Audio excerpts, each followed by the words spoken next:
ಜಾರಿಯಾಗಿ ರಾಷ್ಟ್ರ ಮಟ್ಟದಲ್ಲಿ ಪವರ್ಫುಲ್ ವರದಿ ಸಂಚಲನ ಸೃಷ್ಟಿಸ್ತಾ ಇದೆ. ಇನ್ನು ಕ್ಷಣ ಕ್ಷಣಕ್ಕೂ ಕೂಡ ಸಿಎಂ ವಿರುದ್ಧ ಕುಮಾರಸ್ವಾಮಿ ಸಿಡಿದೇಳ್ತಾ ಇದ್ದಾರೆ. ಖಡಕ್ ಹೇಳಿಕೆ ಬಳಿಕ ಎಕ್ಸ್ ಖಾತೆಯಲ್ಲೂ ಕೂಡ ಸಿಎಂ ವಿರುದ್ಧ ಪೋಸ್ಟ್ ಮಾಡಿದ್ದಾರೆ ಎಚ್.ಡಿ. ಕುಮಾರಸ್ವಾಮಿ. ಯಾಕೋ ಏನೋ ಗೊತ್ತಿಲ್ಲ, ಕ್ಷಣ ಕ್ಷಣಕ್ಕೂ ಕೂಡ ಮುಖ್ಯಮಂತ್ರಿಗಳ ವಿರುದ್ಧ ಕುಮಾರಸ್ವಾಮಿ ಸಿಡಿದು ಬೀಳ್ತಾ ಇದ್ದಾರೆ.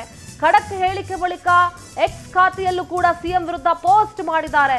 ಸಿಎಂ ಕುರ್ಚಿ ಮೇಲೆ ನೀವು ಕೂತ್ಕೊಂಡಿದ್ದೀರೋ ಇಲ್ಲ ಉಸಿರುವಳ್ಳಿ ಕೂತಿದ್ಯಾ ಅಂತ ಪ್ರಶ್ನೆ ಮಾಡಿದ್ದಾರೆ ಕುಮಾರಸ್ವಾಮಿ ಮಾನ್ಯ ಮುಖ್ಯಮಂತ್ರಿಗಳಿಗೆ. ಇಷ್ಟು ಬಣ್ಣಗೇಡಿ ವರ್ತನೆಯನ್ನ ನಾನು ನಿಮ್ಮಿಂದ ನಿರೀಕ್ಷಿಸಿರಲಿಲ್ಲ. ಅತೀವ ವಿಷಾದ ಮತ್ತು ನೋವಿನಿಂದಲೇ ಮಾತುಗಳನ್ನ ಹೇಳ್ತಾ ಇದ್ದೀನಿ ಅಂತ ಸಿದ್ದರಾಮಯ್ಯ ವಿರುದ್ಧ ಕುಮಾರಸ್ವಾಮಿ ಆಕ್ರೋಶ ಭರಿತ ಪೋಸ್ಟ್ಗಳನ್ನ ಹಾಕಿದ್ದಾರೆ ಸಾಮಾಜಿಕ ಜಾಲತಾಣ ಎಕ್ಸ್ ನಲ್ಲಿ. ಸಿಎಂ ಕುರ್ಚಿ ಮೇಲೆ ನೀವು ಕೂತಿದ್ದೀರೋ ಇಲ್ಲ ಉಸಿರುವಳ್ಳಿ ಕೂತಿದೆಯೋ ಗೊತ್ತಿಲ್ಲ ಅಂತ ಕುಮಾರಸ್ವಾಮಿ ಅವರು ಹೇಳಿದ್ದಾರೆ. ಕುಮಾರಸ್ವಾಮಿ ಅವರು ಯಾಕೆ ಪದೇ ಪದೇ ಈ ರೀತಿ ಮಾತನಾಡ್ತಾ ಇದ್ದಾರೆ, ಸಿಡಿದು ಹೇಳ್ತಿದ್ದಾರೆ ಗೊತ್ತಿಲ್ಲ. ಈ ವಿಡಿಯೋ ಹಂಚಿಕೆ ಅಪರಾಧ ಅಲ್ವೋ ಏನು ಎತ್ತ ಈ ವಿಚಾರವಾಗ್ಲೂ ಕೂಡ ಅವರು ಪೋಸ್ಟ್ ಮಾಡಿದ್ದಾರೆ.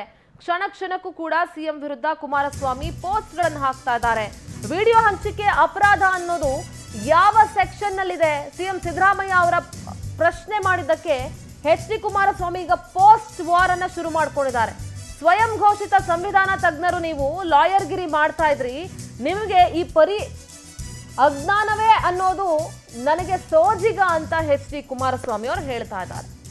ಈ ಪರಿ ಅಜ್ಞಾನನ ನಿಮಗೆ ಅಂತ ಕಾನೂನುಬದ್ಧ ನಿಯಮಗಳು ಸಿಎಂ ಆದ ನಿಮ್ಮ ಗಮನಕ್ಕೆ ಬಂದಿಲ್ವೇ?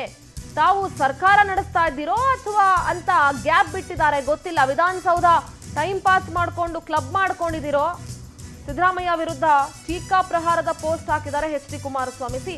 ಎಚ್.ಡಿ. ಕುಮಾರಸ್ವಾಮಿ ಅವರ ಪೋಸ್ಟ್ ಗಳನ್ನ ಗಮನಿಸ್ತಾ ಇದ್ದೀರಿ. ಇಷ್ಟಿಷ್ಟುದ್ದ ಪೋಸ್ಟ್ ಹಾಕಿದ್ದಾರೆ ಸಾಮಾಜಿಕ ಜಾಲತಾಣ ಎಕ್ಸ್ ನಲ್ಲಿ.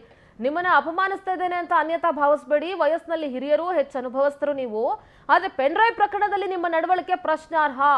ಅಮಾಯಕ ಹೆಣ್ಣು ಮಕ್ಕಳ ಆ ವಿಡಿಯೋಗಳನ್ನ ವೈರಲ್ ಮಾಡಿದ್ದು ತಪ್ಪಲ್ವಾ ಅಂತ ಎಲ್ಲ ಪ್ರಶ್ನೆ ಮಾಡಿದ್ದಾರೆ. ಅಮಾಯಕ ಹೆಣ್ಣು ಮಕ್ಕಳ ವಿಡಿಯೋ ವೈರಲ್ ಮಾಡಿದ್ದು ತಪ್ಪು ಅಂತ ಯಾರು ಹೇಳ್ತಾ ಇಲ್ಲ.